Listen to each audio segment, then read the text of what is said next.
Okay, let's talk about volume of prisms. This is really easy. The volume of a prism is just A times H. All right, we're done. No, I'll explain it, of course. A times H, what does that mean? Well, the A is the cross-sectional area. In every prism, you'll find at least one face that if you had an imaginary knife, you could just make cuts through the whole prism and you'll get a repeated shape over and over and over.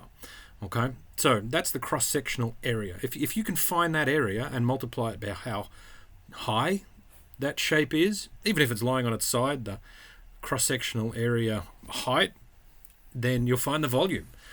So let's talk specifics. Let's have a look at a rectangular prism.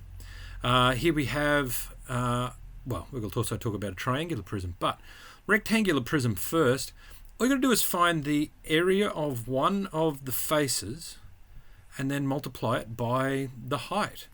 So the base area times the height, making sure that we can still see that. So the length times the width, or the base over here, length times the width. Well, that base repeats all the way through if you were to make cross-sectional cuts. We just multiply it by the height and we end up with the volume of the rectangular prism. It's just length times width times height. Okay, and in fact I could even just write that without the times. Length times width times height. Same goes for our triangular prism. That is the repeated shape is the triangles on the end. So if you find the area of the triangle, then you will be able to multiply it by the height and you'll get the answer. Now you'll note that the reason when we talk about triangles we use that perpendicular height instead of just height is so that we don't confuse ourselves in this instance. So the base of the triangle, well, the height that is perpendicular to that base is the height we need to find the area of that triangular face.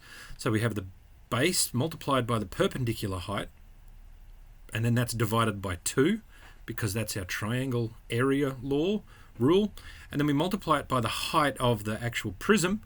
So we have base times perpendicular height divided by 2 times the height. Now I haven't given any more examples here because they all work the same. Any prism, you find the area of one of the cross-sectional shapes, multiply it by the height, and that will give you the volume in every instance.